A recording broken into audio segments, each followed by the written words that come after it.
The Corinthian Challenge is a once-in-a-lifetime opportunity for a few lucky participants each year to ride at 3 of the top flat tracks in the country. The race series is run in aid of the Injured Jockeys Fund. We're going to speak to Michael Higgins from that charity later on in this video and learn a bit more about the background of the race, which is quite interesting, and a bit about what the Injured Jockeys Fund do as well. But first we're going to meet Niamh Ashe from County Dublin, who's taking part in this year's series, learn a bit about her life story and see how she's looking forward to taking part in the race. Hi, I'm Niamh. I'm originally from Dublin, living down in Kildare, and I'm doing the Corinthian Challenge this year. I was about 6 and one of my friends in school had a birthday party and we all went for a lesson, and that was it. I went for one lesson, pony camp for a week at Easter, and my poor mum and dad have been paying for it ever since. I was in a riding school and one of the other lads from the riding school, he was going down to race, and I just thought it sounded like a great idea.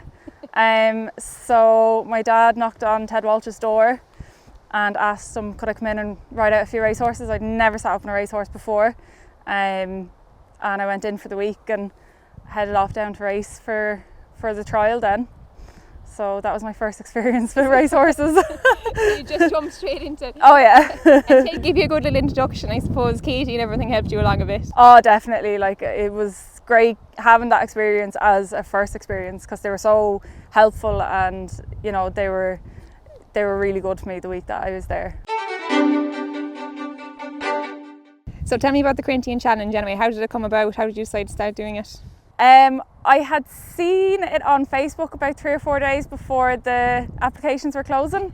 Had a read through it, and I just thought, you know, something that I would love to do, something to kind of set a goal for and go for. I love an owl challenge, so I think I probably picked one that was a little bit bigger than I should have to start off with, but here we are. You must raise 10,000 for the Injured Jockeys Fund. How is that going so far? It's going good, yeah. We have a couple of people that are willing to be big sponsors and stuff like that, so We'll put a link in the video as well if anyone wants to do it. yeah, that would be great. And recently you were telling me, or a couple of years ago, you had a pretty bad medical injury. You had to get your rib cage reset, I think it was? Yeah, so I'd get my rib cage reconstructed. I had 6 ribs broken, my sternum broken, and all the muscle on my chest wall was severed. And then they put a bar in just to stabilise it all, so the bar going the whole way across my chest. I was pretty much housebound for 6 months. I wasn't allowed to lift my arms up, I wasn't allowed to drive, I wasn't allowed to do anything, so yeah, that was tough. And what was the accident? What happened to you I had a concave chest bone, so my sternum was collapsed into my spine. So it was about 3 centimetres from my spine. It should be in around 15 to 17 centimetres. So yeah, it was a bit of a tight squeeze in there. So lungs and heart were under a bit of pressure. But And you were obviously very active before that happened, so being kind of idle for 6 months must have been pretty tough. yeah, that was kind of, I think the mental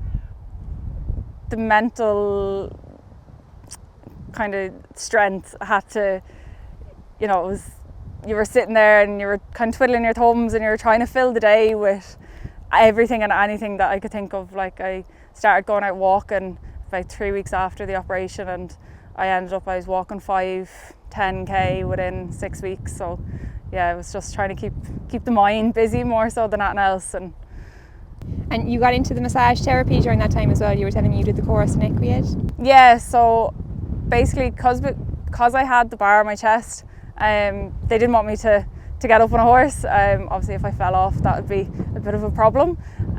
So Equied had started up and they were doing an integrated massage therapy course.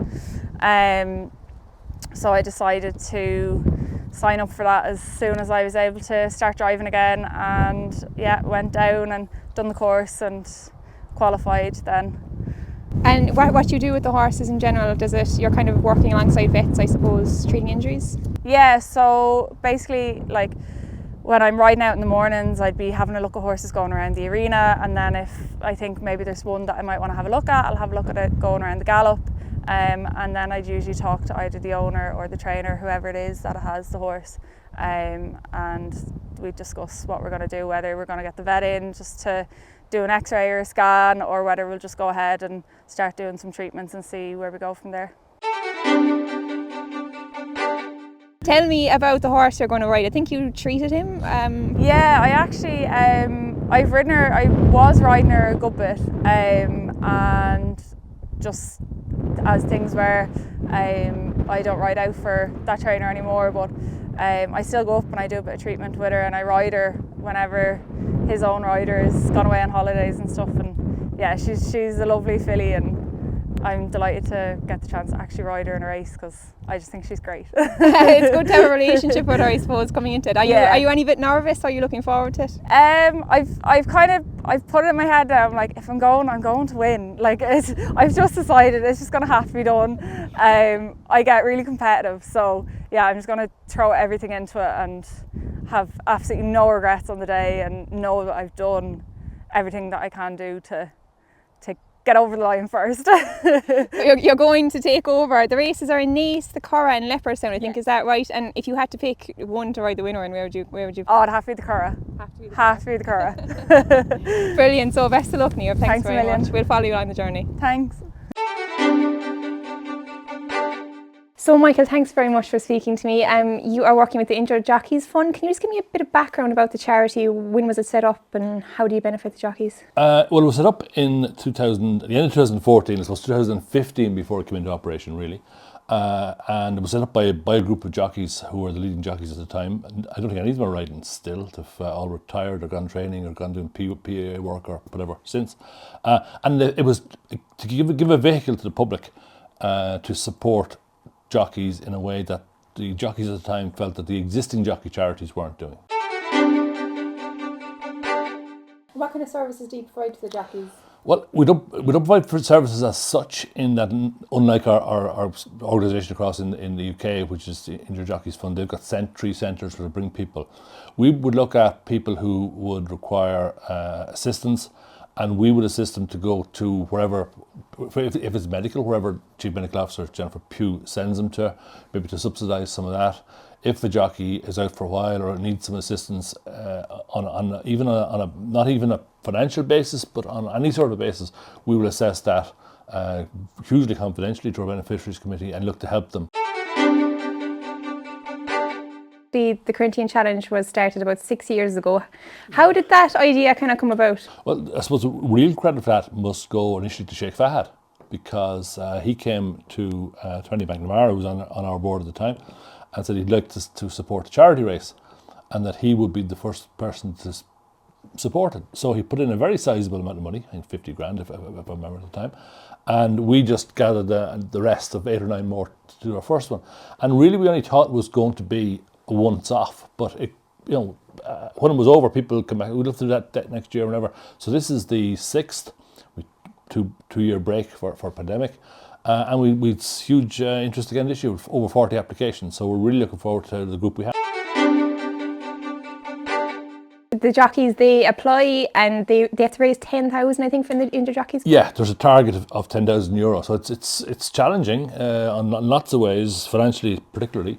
And they'll all be around. I'm sure people in racing will probably be meeting some of them, or will be in touch with some of them, looking for sponsorship or support. But they're all up for the task, because we'd be able to maybe give them some pointers from previous years and some recommendations. But it's a massive challenge, not just financially, but just to actually compete in the 3 races alone. Sure. I mean, there's the 3 pieces I would just discuss briefly before we went on air. There's the piece of maintaining your fitness. Initially being able to ride, because there's no point in sending someone out there who's not able to ride, but maintaining your fitness through the series, getting horses through the series, and this is the part where people will struggle, and where we are hugely indebted to owners and trainers who give their horses free, because there's no money, there's no prize money to race for, and just maybe they get a prize at the end of it all. And this year we gave a donation to Troella in recognition of that generosity. But we're hugely indebted to trainers and owners who organise the horses for the individuals to make this happen. And the jockeys will go out and find their own horses to ride, which is obviously a task in its own, I suppose. It is. It is one of the three big tasks, apart from the fitness and the raising the money. Finding the horse is the piece. Now, some of the riders, and you might know some of them, and in previous years, they have connections. They'll be either riding out in the yard, so they might get a horse there. They might have family connections who would have a horse which would be suitable. So they're now, and we were very keen at the very start when people applied to say, go look for your horses now. Don't come 2 or 3 weeks before and say, oh, no horse. That just won't work. And it's obviously a massive achievement for the jockeys as well. Like, nearly everyone in racing has a backstory, but I think a lot of the riders in the challenge will have a very interesting. Yeah, I mean, just look at the 14 we have, and every one of them has a lovely, unique story and a unique piece that's motivating to do this. So I think it'll be great for every one of them. The feedback from people from previous years has been super, so no reason to believe this one won't be as good.